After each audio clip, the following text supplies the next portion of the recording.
We back and we back. Zeus P, Tank Juice. Let the light in, man. It's the 2-hour lunch break, dog. I'm locked in. So turn your speakers up a notch and grab the white gin. And when I'm on the road to the office or the crib, it's Big Zeus, St. Jude, the ones I wanna hear. This is that 2-hour lunch break live from Lady Bird J Lake. Coming to you live, putting on for the city. This is that 2-hour lunch break live from Lady Bird J Lake. And it's coming home to Texas. It's coming home all the way to Austin, Texas, baby. Welcome back to another edition of the 2-Hour Lunch Break Podcast, man. A podcast for Austin, from Austin. I'm your host, Trot with Zeus, and today we've been joined by two of the minds from Front Row Live, man, a live performance and media platform that's focused on creating intimate, high-quality experiences for artists and fans. From curating performance sessions to community-driven events, Front Row Live is all about documenting culture and giving artists a real stage to connect with their audience.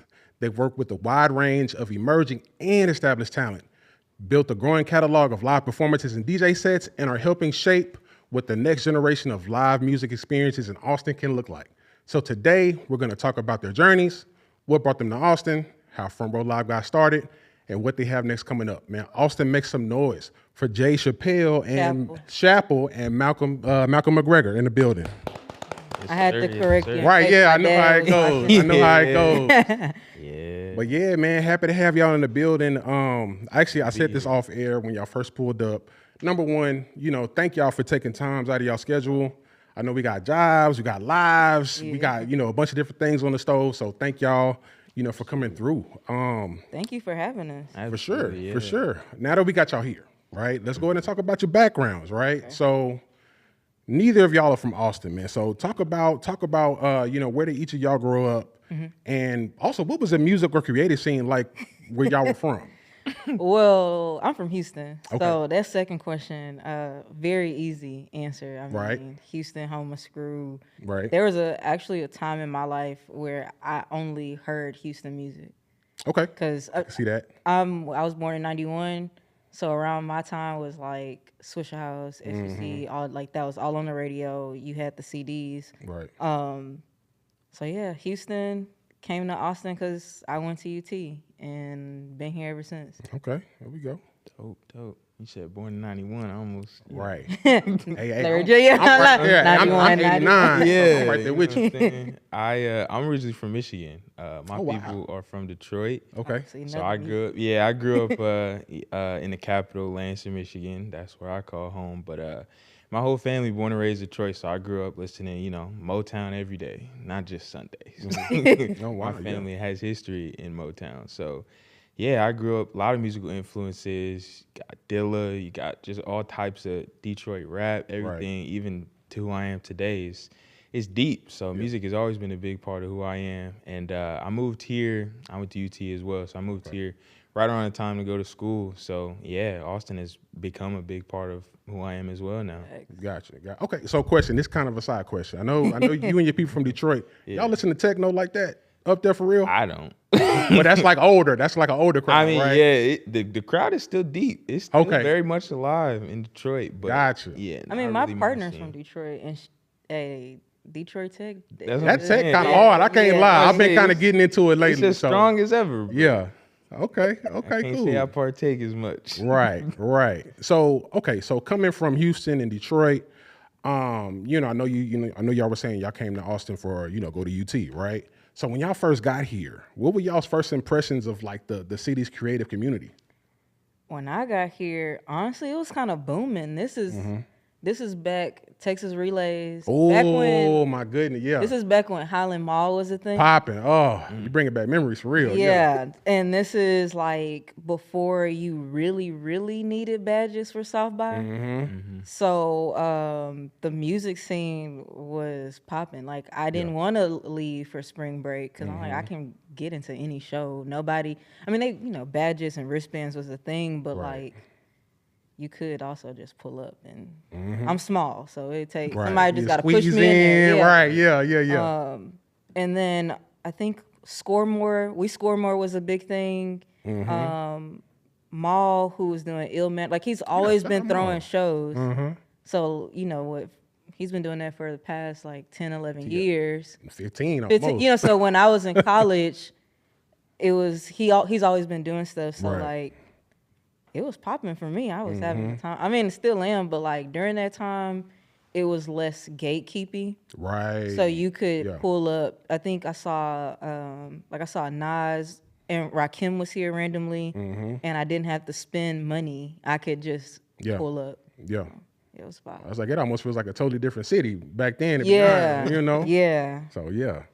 Yeah, I mean, you know, South by, that was a real culture shock for me because I've seen, you know, large music collections, creative collections, but the way South by takes over the city and you just get so much access, everybody kind of comes for the high level, like brand activations, everything. One thing that really took me, like, I also didn't leave for spring break because I'm like, I would find a free ticket or something, or a free badge. I'm gonna be at South by. You never know who you bump into. Exactly. You might go to some random event that I remember one year, I think they still do it, but StockX, you know, the founders from Detroit, so they always do a StockX house. Yeah. I pulled up, it was fully Detroited out. I sent videos to my family. They were mad that they had left. But yeah, I mean, for me, Austin has always existed as like this kind of like nexus of creativity. You with 35 and just with the Central Texas kind of vibe, you're connected to everybody across the state. And I think especially being in school and just seeing how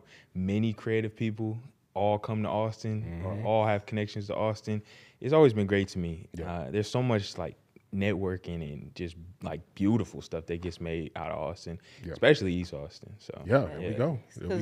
It's funny because like you look at South by now, or even like artists now. I think they posted when Ray Shremmerd was first here, and they were performing in front of 10 people. Yeah, literally. But if you was at South by, you're like, oh yeah, like I mean, I remember them. Yeah.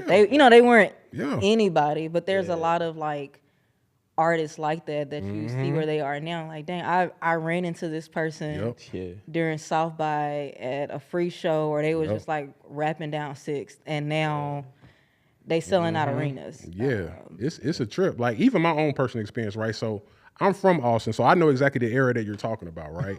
And I even remember like I ran into like Action Bronson. I seen Meg Thee Stallion before she blew up. I seen the baby was walking around on Six in a diaper. You know, I remember the first time I seen Kendrick Lamar and all them at the old Fader Fort. Oh like, my, Fader Fort. You know, I'm like, so I get all of that. You know. So yeah, it's definitely good times for real. You know. Sure. So you know, while we talking about your background, right? So before Front Row Live even was a thing and y'all got involved, what were y'all doing, you know, professionally or creatively that led y'all into that?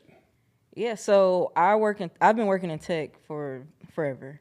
Okay. But on the music front, well, let me go back. I've been working in tech forever as an analyst, and then I started getting deep into like data analysis and like operations. But on the music, music is just a part of who I am, and at a certain point, I was just like, how can I take the thing that like I'm working with data that half the time like I don't really care, or you know, it's for the benefit of somebody else. And I started to just have, you know, like friends who were rappers. I'm like, I'm not going to be a manager. I'm telling you that right now. Right. But I do know data. Like, I know the tools. Why are you, like, doing this manually? Like, there's a tool for this and a tool for that. So before I joined Front Row, and even now, like, freelance, like, I'll do that. Like, you know, I have friends that hit me up. I got an album coming out. I think I want to do this and this. Can you put my numbers in, like the chart? I use Chartmetric, so they're not paying for it. I'm like, I pay for the business level of Chartmetric. So let me put your stuff in, and I'll let you know where your numbers are. And if you drop a release, I'll be able to tell from this point on how it's performed. Oh, wow. Okay. And then even same with tooling, like, should I go with this tool or that? I'm like, oh, like if you set it up this way, you don't have to automate like your campaigns. Right. So, I was just already, just for the love, I was just doing it, and then, like, people started wanting to pay me for it. I was like, you know, cool, I just love it, so I'm just doing it, and I still do it to this day. And so, right now in my 9 to 5, I work in advertising tech. So I'm like, now I done got like super cold. Like I know Right. how to optimize campaigns There we go. and, you know, performances and stuff. So I just blended both worlds and, you know, the thing that's paying my bills. Okay, how can I do this over here for people who may not have, you know, access, especially creatives just want to create. Like they don't want to, they just want to be in the booth. They don't want to know numbers. A lot of them, like, I don't care. I don't want to download this tool. I don't want to pay $60 a month for some metrics. Right. They rather just Create. Yeah. That's me. Dang, I don't know if I'm gonna top that. Nah, don't be mad. No.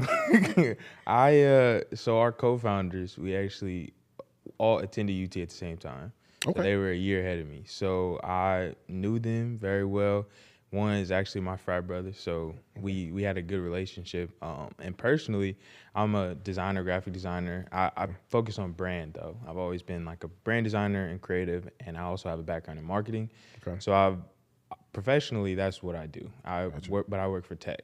And so for me, it can get a bit sterile. It can be a bit unfulfilling at times because the needs of a big, like I usually work B2B. So the needs of a B2B company aren't really in line with my creative vision. It's more so, let's get this money. And so for me, I've always been a person who needs that creative outlet, who needs like a place to do things that I'm passionate about that may not just be for the bottom line, but may be for like the greater good. And so for me, Front Row, I saw what they were doing and I saw the mission and I was like, they got something. Like we onto something. Yeah. Right. And I know that, you know, I'm very confident in what I can do and what I can bring to an organization. And so I was like, I know that the ideas that I have and the way that I approach design and branding and marketing can help take this to the next level. And I think what we've been able to do since our join has been just insane. Like we've just seen this insane growth, insane brand development, and it's only really like the very beginning phases. So yeah, it's just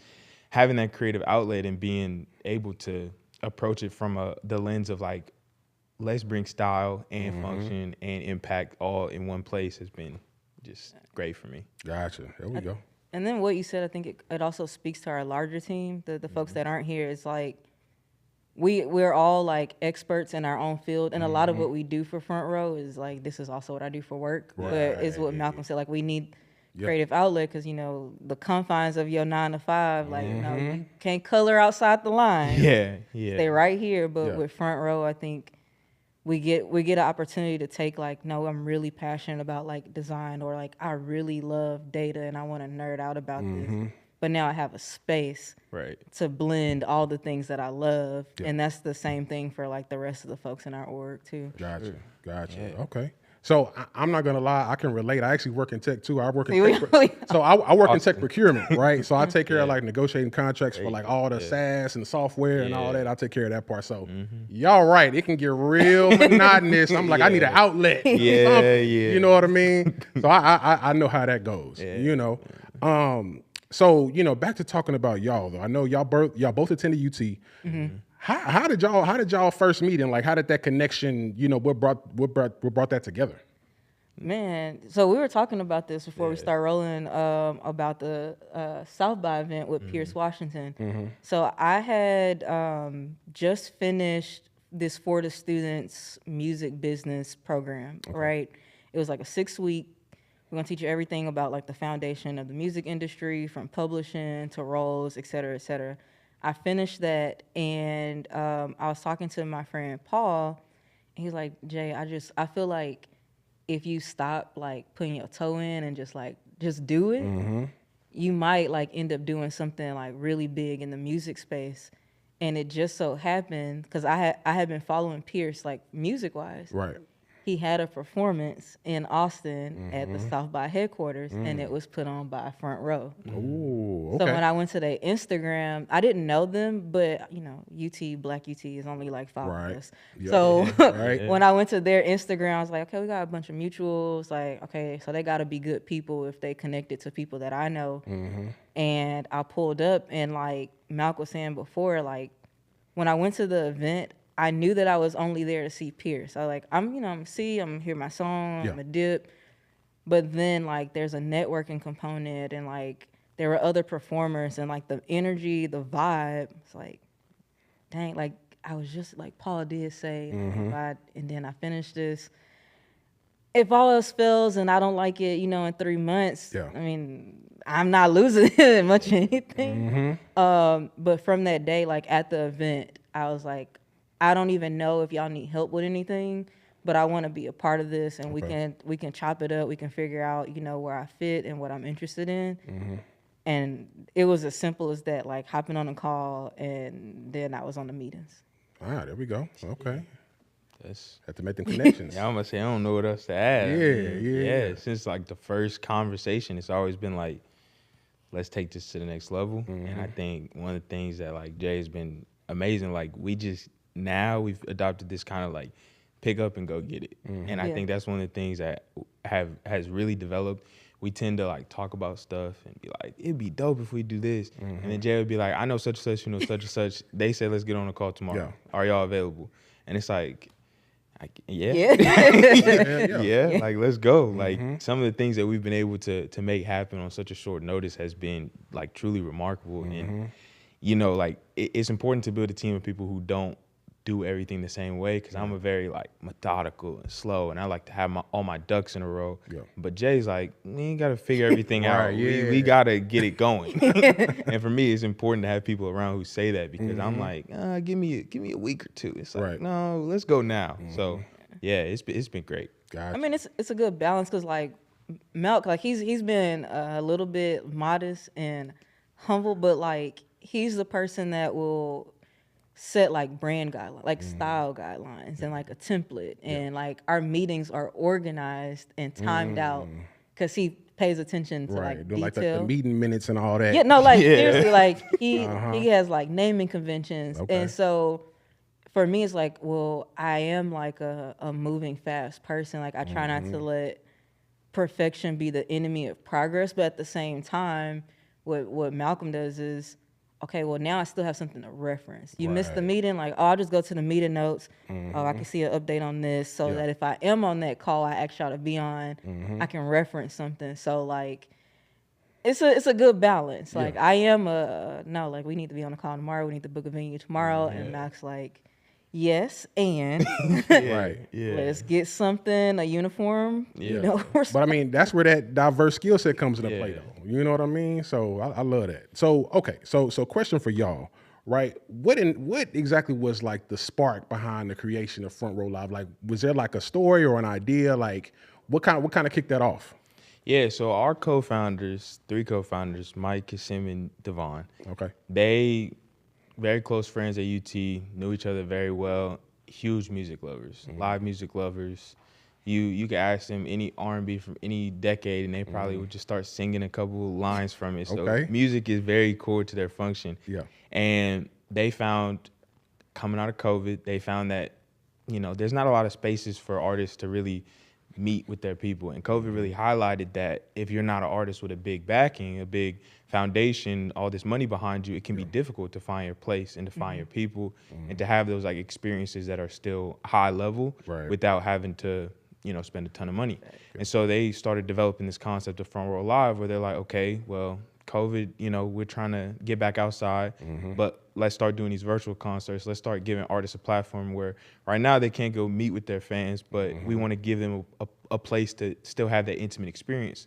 So, you know, high level production, intimate ambiance, just making sure that artists have a place to still kind of grow and develop, even if they can't, you know, go headline a show or something like that. And so that's kind of where Front Row was birthed. And even to when I joined, like we do these studio recordings where we have artists come from across the state, across the country, and they pull up, give us breathtaking performances, and we're like, did we get that? Like, are sometimes in one take. And like a lot of times in one take, like, and they show up, and it's like artists that you've seen might have 1,000 followers, might have 300 followers, but they are working at their craft. And so it's important that artists, regardless of their size, have a place where they can work on their craft and get comfortable on stage and get comfortable performing their songs and still get the respect as like a touring act, like a headline act. Gotcha. So I'm curious, like those early days, what was that experience like? Like the first meetings and the challenges, like, because I'm sure battling COVID all at the same time. I know it had to be tough. So at the point that I had joined, I will say I got the benefit of a few of the kinks have been, Okay. figured out. Okay. So like at the very, at the very beginning, and I tried to get a few of them out by the time Jay got you on board. But yeah, at the very beginning, from all I've heard, it was a lot of like, I know such and such, I know such and such. Let's just figure it out. And so it was, showing up to the studio. We got 10 artists coming today, and it's like, what studio do you know doing that many back to back?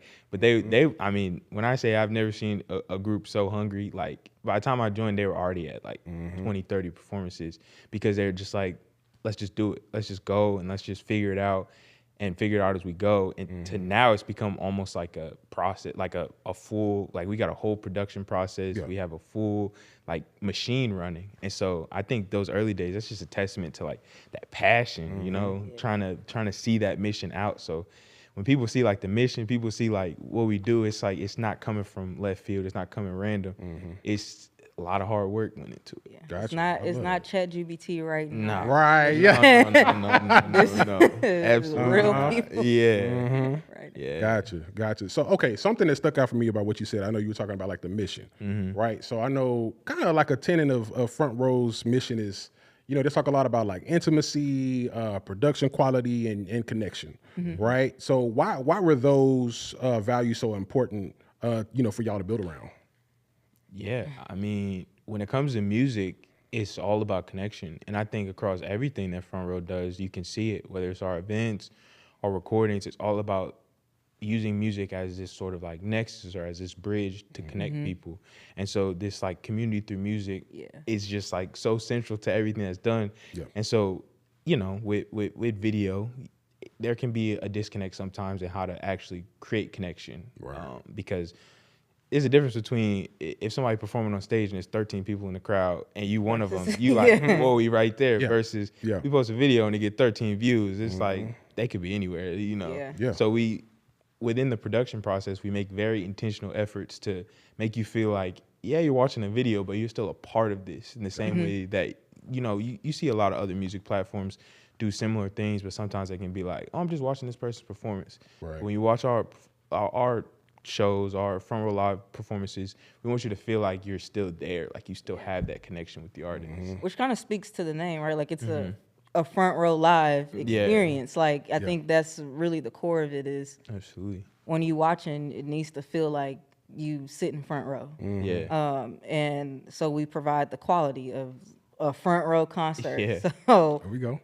Just because you have, less than 1,000 followers, it doesn't mean you aren't deserving of like quality content or quality experience. We understand like if it's your first time ever performing with a live band, there's patience there. Like, cool, cool. Like just get used to being able to signal to the band that, you're ready to go to the next song. Right. We treating you just like you have 1.5 million followers. There we go. Yeah.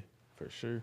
Okay. So I'm curious, right? So I know y'all are having a ton of success right now. Like the production quality is A1, all of that. Now, question for you though, well, for both of y'all, behind the scenes, right? So what's something like that, the people that watch y'all's production, what's something that people don't see behind the scenes that, goes into putting on, one of y'all's performances? I think at least I only speak for our group. I'm sure like everyone deals with, the chaos of booking talent, booking venues, et cetera. But I think something with what we do that I want people to understand, like we're very intentional about every single thing that we do.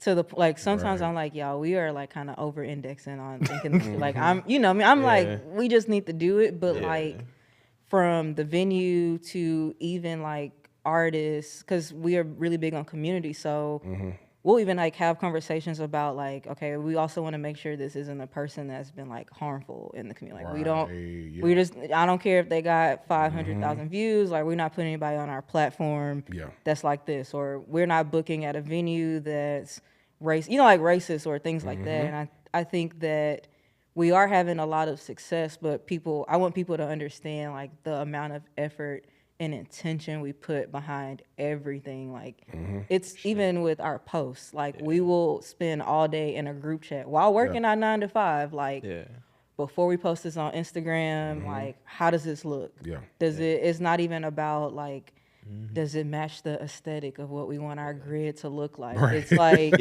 we really want to highlight this artist. You know, like I think we were talking about this before in terms of how you all do things where, you know, before stuff go out, you know, you approve it. A lot of platforms is like, no, is once we got the content, we just gonna chop it up any way we want. But we're the same way with that level of intention of, you're gonna come in our space, we're gonna record, it's gonna be high production. Yeah. Before we release this, you even have the right to say, no, I want to vault. We've had artists vault. Like, I know we are, I don't even care. Like, I'm not in that space right now. I don't ever want y'all to release it. And we won't, you know, and we won't. It's like, we put a lot of effort into getting you to the studio and mixing it and editing it. But we never want to put anything out that even an artist isn't comfortable with, because we know with our work, we never put out anything we're uncomfortable with. Right. So if ever there was something that I would want people to know, like, yes, we deal with artists dropping out or a venue flaking, or, you know, we don't break even on a certain event. Everyone deals with that. You know, or a lot of people deal with that, but it's the intention behind, like, I mean, like, the most minute things that you would think, like, a hashtag, like, nah, we all like, I don't like that. Like, nah, we want, you know, the ads to look this way. We want to make sure this artist at least gets, you know, a certain amount of views, so we're not gonna do X, Y, and Z. Gotcha. Sure. I think one thing you kind of hit on, I think is so crucial that I don't think a lot of people realize is how lean our team is. Like, it's 5 of us. Yeah, I mean, we've talked about growing a lot, and I think this is kind of like our moment to sort of step into that growth. But when you look at all we've done versus the minds that it's taken to do it, it's unreal. And I think especially with like our production days, like the amount of, like Jay said, intentionality, the amount of like meticulous planning to make sure that our product is what we want it to be and fulfills like our purpose. It's all mission driven. It's all centered around this idea of community through music. So I think just knowing that it's not like, I know there's a lot of people who give you that feeling that they're like young and scrappy, but they got 40 people behind the scenes. And they also are a wing of a big company. So it's like, y'all aren't really scrappy. Y'all are just this department. But for us, the whole company can, you know, fit on a couch. No, and we have. Like, and we have. So it's like, so it's like, I think that's the one thing that I want people to know is like, we've got some of the like brightest minds that I've ever encountered working on this, and it's still like early stages for us. So we'd had this exercise where like we've assigned official roles, but it's startup-y. Like you might be like, I might be the data person, or tomorrow I'm sending emails to book talent. We'll do a little bit of everything. It's like you get in where you fit in and make the event what we want it to be. There we go. I love that. So okay, so I know we talked about some of the challenges, right? Let's talk about some of the highs, right? So, you know, I was just saying earlier, y'all are doing amazing work. Now, out of all the performances y'all have had, like all the artists that have come through, what are like some of the biggest wins or like some of the best performances y'all have seen so far, you know, that have come through Front Row Live? I think for me, in terms of performances, I gotta go with Smooth Nature. Okay. Mainly because I met them in that For the Students program.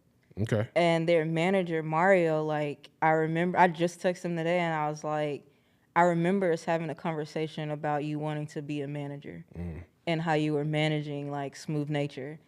And I'm just proud that like, okay, I'm a part of something where they performed on our platform quite a few times. And so they're always high demand. Like whenever they show up, you know, people flock. And so just being able to create that opportunity and see, like, be a part of their growth, even if it is in a small way, like any event that we've had them have been my favorites. Gotcha. Side note, we actually in communication with Smooth Nature. We're gonna lock in the interview soon. That was gonna be, we're gonna get with the homie Smooth Nature. Yeah, so you got just like throwing that in there. Cool.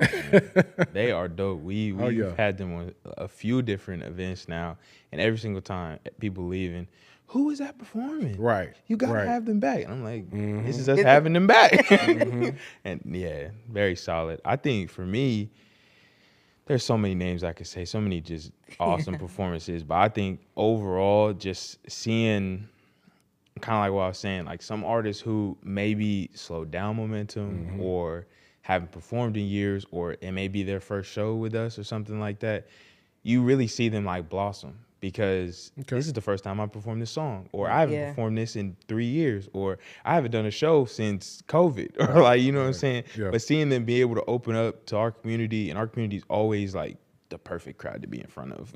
Like, I don't think I've ever seen anybody get booed or nothing. So it's like, it's always a good time to perform and come through and just have that community, and then to see them blossom after they leave. Like, we have artists now that they performed for us years ago, and now their performances are picking up traction because they're picking up traction again. And so now we're looking back, we're like, these numbers are going up, and it's like, oh, they reposted it because they popping. And so that for me has been amazing. I mean, there's so many names, like say Miko, Bria Janae, even Stocks, and there's so many, Cadence Jones. There's so many people, Austin locals, Austin natives, as well as like just from all over the place. It's really amazing to see. So, okay, so I'm curious. I know y'all have worked with like a wide range of different artists and creatives and stuff like that, right? What makes somebody like a good fit to to book for Front Row Live? I think That's my answer would also be the thing that makes us different than other platforms. I think that on other platforms, they decide who deserves a stage, right? Okay. At Front Row, we are the stage. We're the conduit. We don't. Right. How do you get on Front Row Live? You send us a message. You fill out a form. We're not here to decipher, like, is it good? Is it bad? It might, like, you might have music that, hey, it's good for somebody, it's not for me. Right. And you still get high level production. We still treat you like anybody else. So it's just simple. If you want to be on the platform, you sign up. We meet with you. We got me and Malk put together a slide deck. Like we got a slide deck that'll answer all the questions. It's literally that simple. Like, it's that simple. Send a DM. Yeah. Pull up. It's really like that. Like, I think another thing I think is just really like awesome about the way we do it is we've had artists across genres, across backgrounds, we had people who never performed before, people who like been signed to big labels before and now are just trying to figure out what their career looks like now. And every single person, the same intentionality, the same level of detail. Right. Doesn't matter if you're like, especially for our events, we've had talent who they're considered the headliner, they're considered the big act, but that doesn't change that this, like Jay said, this is the stage. So the stage is there for the creative, for the connection. And so we don't like to stand in the way of creativity. We kind of just like to let it flow through us. Gotcha. There we go. Okay, so a question for you guys, right? So I know, everybody knows that Austin is considered like the live music capital of the world, right? We hear that anytime somebody talks about Austin, right? Yeah. But with that said, though, Front Row Live kind of sits in a very unique place within an ecosystem, right? Like number one, y'all are black. Number Black one, as y'all hell. number Black two, as hell. y'all are young. Y'all are also educated. Like all those different things, right? How do you? What do y'all feel like? Where do y'all feel like Front Row Live kind of operates within that Austin ecosystem of live music? Ooh, that's a loaded question. Yeah. I think it kind of speaks to what I said before in terms of like being the stage and providing an opportunity. And that isn't to say that like there aren't other organizations that do similar stuff, right? One of the things that we prioritize though is live band. Okay. One of my pet peeves in terms of like performances or going to concerts, I don't like showing up to lip singing. Like, right. I don't. If I'm going to a concert, I'm already listening to your music on the way there. Yeah. I don't want to get there and it's the same. You just press play. You just got a louder speaker. Yeah, just a louder speaker. Right. So where we fit is even like you'll go to our YouTube, look at our in-studio performance. It's a live band. You want to come to a live showcase, live band. Every now and then, depending on budget or et cetera, like we'll have a DJ and some tracks. But like I think that's something that differentiates it, or how we fit is live music. And like you said, number one, we Black, so giving Black people a space to perform with the live band, who even like we source the band. So you don't know a drummer. Well, we do. Like we can figure that out. Like we'll sort all of that out. So I think we just provide opportunity and give you an opportunity to perform. Yeah. And for a lot of folks, that's all they want is like, I have music. I need a space to perform. I've never performed with the live band. I don't know how to do that. Say less. We got a space. Yeah. We'll find the band. We got the cameras. Well, who's gonna mix it? We got somebody that do that. Who's gonna? We got somebody that do that already.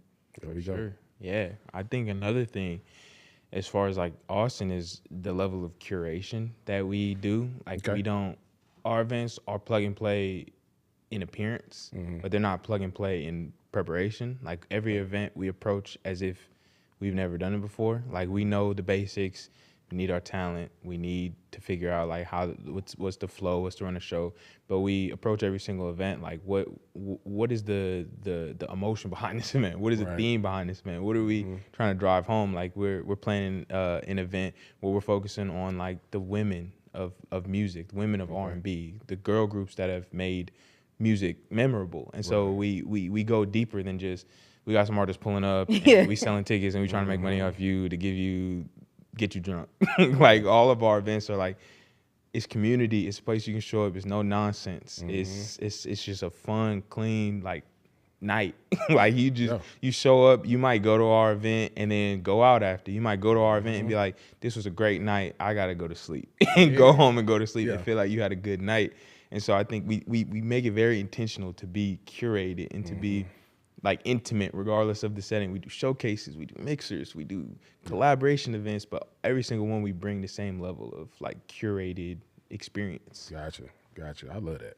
So okay, so let's switch gears a little bit, right? So let's talk about the front row functions, right? So number one, it looked lit. I'm not gonna lie, I'm gonna have to pull up one time. Right. But man, talk about the front row functions. What was the inspiration behind kicking those events off? Yeah. So like I said, when I joined, events weren't really in the picture because it was all about providing a stage.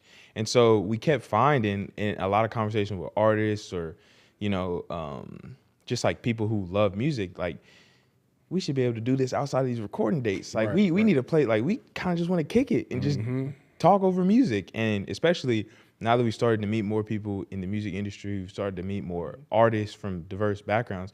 Like we need more spaces. We need more spaces where you don't have to be, at this big label or at this big whatever to connect with people. And then we also need places where our community can just exist. Yeah, just be there and just have a good night and not have to spend a ton of money to have a good night, especially in a place like Austin where it's getting more expensive every time you blink. So it's like providing that space. And so our main bases are here in Chicago. And so we just started like experimenting and sort of we started with showcases and we were like, let's give a stage where people can come out and see artists they may have never heard before, but it's from their neighborhood. So you come out, you see somebody, you might have heard the name, but you don't really know who it is. But we give it this same, like I said, intentionality as like a headlining like show. You think you're going to, some $150 concert experience and it might be free. Like you might it just might be like pull up and enjoy this artist and give them a place to connect with you. And then from there, it was just like we started doing them. We were like, this is great. And we need something a little bit like, not lower stakes, because it's not high stakes, but just something a little more casual where we can give everybody a chance, talk to somebody you never met before. Experience like what it's like to be around Black people who love music. You know what I'm saying? And it's like low stakes and you can just show up. And so that's where our event series Oasis came from. And it's just grown its legs. It's grown its own legs, and it's almost a whole other like enterprise. And so that's where this functions. We just kept having conversations like posting these recordings, but a lot of people now meeting us at our events. So it's like it's getting a little bit. And I was like, we throwing functions now. So we got front row live and we got front row functions. So now it's kind of become like our two main like enterprises are two main brands. So we've got our recording sort of venture, and then we got our live events and functions. Yeah, it's lit. I can't lie. Gotcha. Because like with community, like we keep circling around, you know, like community intentionality, Yeah. but like you think about how often you go to events and you don't really talk and Yeah. meet new people. And so like we have like R&B bingo and like it forces you to you have interact, to right. Yeah. interact. We started doing like the bingo where, you know, like if you hear the song, you exit out. Right. But then like, well, that still keeps people, like you can stay to yourself and do that. I'm in the corner writing off. Yeah, you know, right. versus when Mal came up with like the networking bingo, it kind of forces people to meet other folks and to ask them questions. But since we are, you know, primarily our stuff is centered around music, I'm like, bare minimum, you have one thing in common with everybody in this room. Yeah. You care about music. You like music. It don't have to be the same genre, but it's something music related. And then because we oftentimes have live performances, as you know, at our Oasis event, you got to think about how many times you go to a music showcase and then you leave without like, oh dang, what was the artist's Instagram again? Like, dang, I really wanted to ask them about X, Y, you know, this and that. But at our events, because we blend both, Smooth Nature, they perform, but then they still get to meet fans. Yep. You know, like y'all don't have to come up to us and ask us like no, like Yeah, they right still there. here. You know, they right Go here. talk to 'em. They Yeah. wanna meet y'all. Like they wanna know how you feel about their music. They want that real time like feedback. Obviously, they can see it and like we can post the footage and the views, but that doesn't always translate into like a follow. Right. Versus, dang, this is my first time performing. Okay, I don't know, like I want more followers. I want like to connect with my fans at front row. Like we are intentional about that. So you aren't gonna perform and then, all right, thank y'all. Like thank y'all for coming. The event is over. Like we, again, intentionally, I run a show. We put the performance in a certain spot, so that can happen, so that community building can happen. Gotcha. And you don't have to worry about like, all right, the showcase, they done performing. All right, wrap this up. We out. Nah, like you can go talk like a Pierce or whoever we have. They want to meet their fans. They're building a fan base. They, you know, like so that is the level of like intentionality and like community building that we put into For sure. our functions, you know, arm of the brand.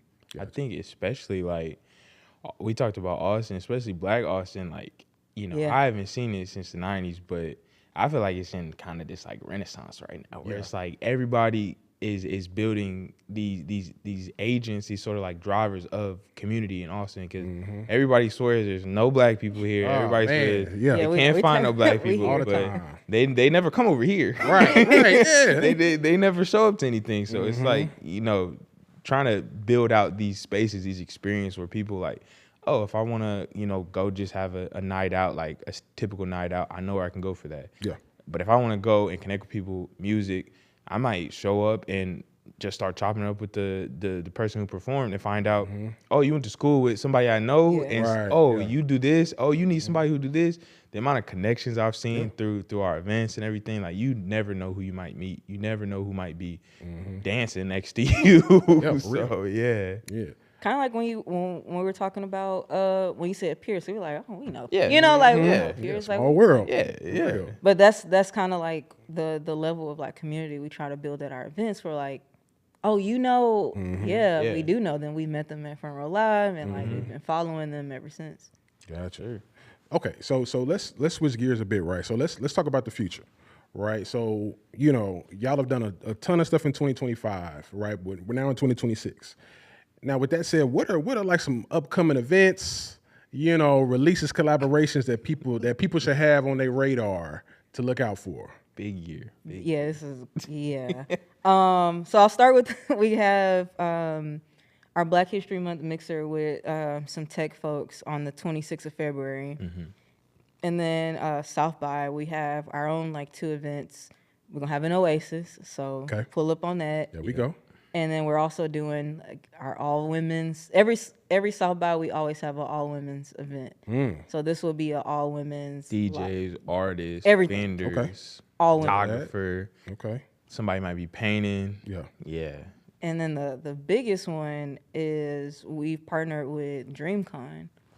Yeah. Okay. So Our DreamCon. Yeah. shout out to them and Yeah. shout out Yeah. to my homegirl Key. The homie Keys. We actually had See? Keys on the You podcast see? too. That's the homie. Community. Man.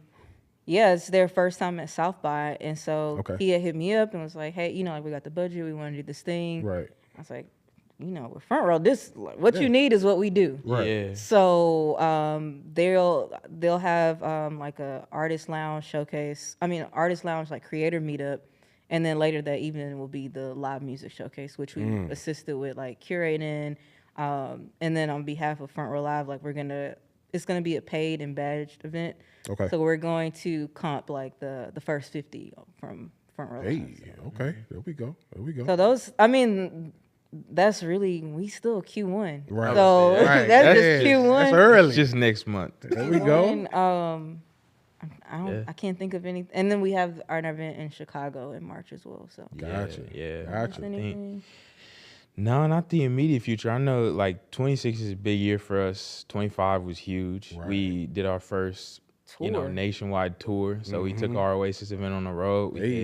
hit New York. We hit the Bay. Bay, Yeah. Houston, here in Austin and Chicago. You think y'all might run that back? Hey, man. man. Hey. Hey, I don't want to say too much, but things are moving. And, things are moving in that direction. I hope we do. I think, Yeah.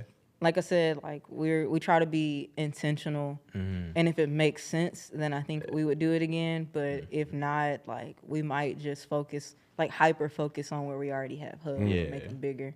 Yeah, we're definitely trying to do it bigger and better, especially here in Austin. I think definitely come summer, fall, it's big stuff. There we Big go. stuff. There we Yeah. go. All right. All right, man. So before we wrap up, man, we got the final question of the night, right? And so we actually talked about this off air. This is a question we ask everybody that comes through the podcast.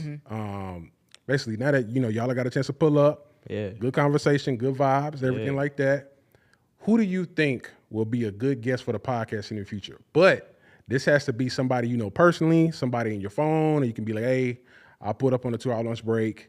You need to come through and see what they're talking about. Who would that person or people be? Now, you can list as many as you want to. All right, my initial answer was gonna be Smooth Nature, but you already talking. We can still add. We can have them on the list. Yeah, we can still have them on. I'm gonna add though. I'm pretty sure he'll pull up with them, but their manager Mario, I think he has like Okay. an incredible story as to like how he got started out as a manager and their manager specifically. I think that would be really good. Okay. Have y'all had Lynn up here yet? We have had Lynn. She was the first Oh man. episode of the season. Well, second episode of this season, matter of fact. That's the homie. Lynn, Yeah. oh, Yeah, Hey, she man. blowing up. Yeah. For sure. Okay, Malk, you go while I think. Yeah, it's a lot of people. I mean, Miko. yeah, that's what I Oh was gonna my say. God. Miko, Okay. you gotta get Miko, Miko up here. He's Houston based, Yeah. but if you have a chance to go on our platform and watch his performance, I mean, Okay. I'm talking about I love music, but I'm like a bar person. I like Right. lyrics. Miko, he one of them ones. Like I was in studio with him. He pulled up. Usually you get a little friction. Like, this is how we do things here. Right. He was just like, all right, like, let's do it. And I'm like, well, you don't want like a dry run. Like, you don't want to let's do it. I'm ready. I'm good. His rehearsal take was the take we ended up using. And it's like, All right. just such a professional. So yeah, you definitely Okay. got to have him on here. And he's so real, like authentic. He's somebody you pull up. It's the same person you see every single time. He just had a rollout. yeah, I mean, Apple Music rollout. Okay. he working. Yeah. There's so many. But in the same vein with Miko, I would say Jamie Watts. So she's Jamie Houston Watts. based as well.